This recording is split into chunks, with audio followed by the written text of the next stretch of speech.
Pemirsa Dewan Perwakilan Rakyat DPR RI menggelar rapat paripurna ke-11 masa persidangan ketiga tahun sidang 2025-2026.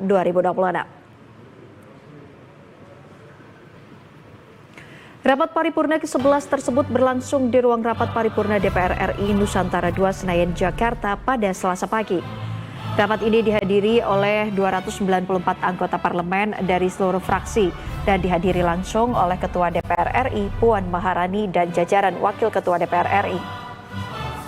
Adapun agenda utama rapat paripurna hari ini ialah pembukaan rapat paripurna ke-11 masa persidangan ketiga tahun sidang 2025-2026 yang diawali dengan pidato pembukaan oleh Ketua DPR RI Puan Maharani sebagai tanda dimulainya kembali aktivitas legislasi setelah menjalani masa reses sejak awal Desember lalu.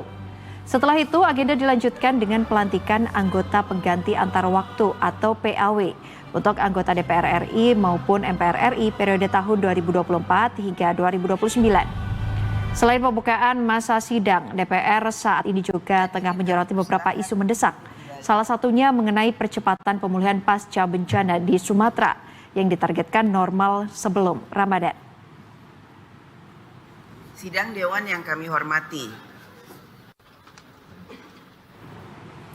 Dan untuk mengetahui informasi selengkapnya mengenai rapat hari ini, kita sudah terhubung dengan rekan kami yang sudah berada di gedung DPR RI. Baik, selamat siang Edo.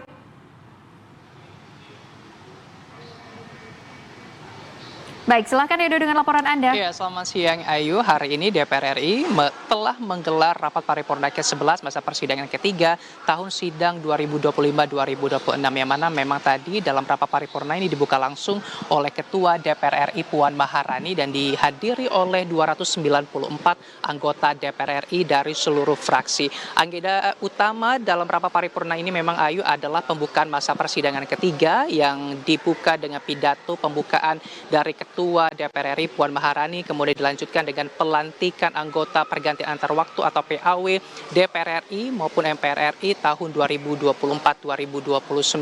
Adapun tadi kalau kami memang mencatat poin-poin dalam pidato pembukaan yang disampaikan oleh Puan Maharani ini memang lebih menyoroti soal kondisi pasca bencana di beberapa wilayah terdampak di Sumatera, di mana ia menyampaikan bahwasannya memang saat ini kondisi tersebut sudah masuk pemulihan, yang artinya bahwasanya baik itu rehabilitasi maupun rekonstruksi saat ini memang tengah dilakukan untuk memastikan percepatan pemulihan. Selain daripada itu tadi Puan juga mengungkapkan bahwasanya sebagai komitmen dalam percepatan penanganan tersebut, DPR RI telah membentuk satuan tugas ataupun satgas untuk memastikan percepatan pemulihan, kemudian juga memastikan komitmen dari baik itu lembaga, koordinasi antar kementerian ini dapat berjalan dengan baik sehingga rehabilitasi maupun rekonstruksi di wilayah-wilayah terdampak bencana ini dapat berjalan dengan baik. Selain daripada itu memang Ayu untuk persoalan penanganan pasca bencana ini memang menjadi isu strategis yang akan dibahas dalam masa persidangan ketiga. Selain daripada itu juga akan membahas mengenai bagaimana pemenuhan baik itu dari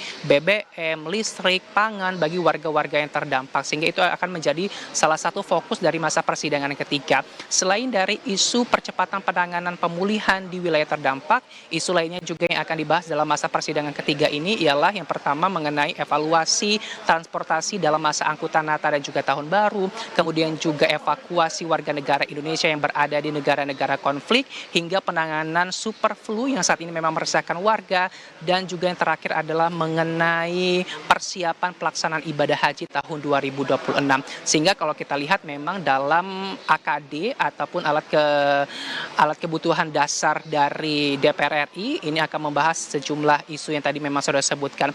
Kemudian daripada itu juga tadi Puan Maharani menyampaikan mengenai berbagai tantangan nasional yang dihadapi oleh negara ini sehingga memerlukan kontribusi ataupun komitmen kuat dari DPR RI sebagai lembaga pengawasan yang dipercaya oleh masyarakat sebagai lembaga perwakilan rakyat, dimulai dari ia menyampaikan mengenai target pertumbuhan ekonomi nasional yang kalau kita lihat memang sudah ditetapkan oleh pemerintah ini sebesar 5,6%, sehingga diharapkan ini menjadi fondasi yang baik untuk mencapai target di 2029 yakni 8%. Sehingga memang diperlukan adanya reformasi struktural struktural dari pertumbuhan ekonomi tersebut agar lebih inklusif dan juga berkeadilan. Selain itu juga yang disoroti adalah mengenai tantangan sumber daya manusia. Bagaimana sumber daya manusia saat ini bisa menjawab tantangan global dan tantangan zaman, dimulai dari reformasi digitalisasi, kemudian juga ekonomi hijau.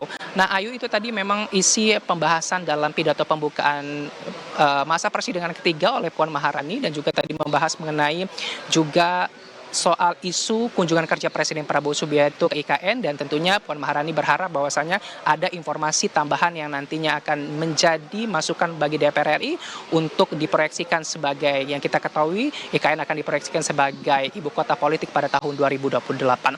Sementara itu, Ayu, kembali ke Anda di studio. Baik, terima kasih Edo Yogi atas laporan Anda dan selamat kembali bertugas, Edo.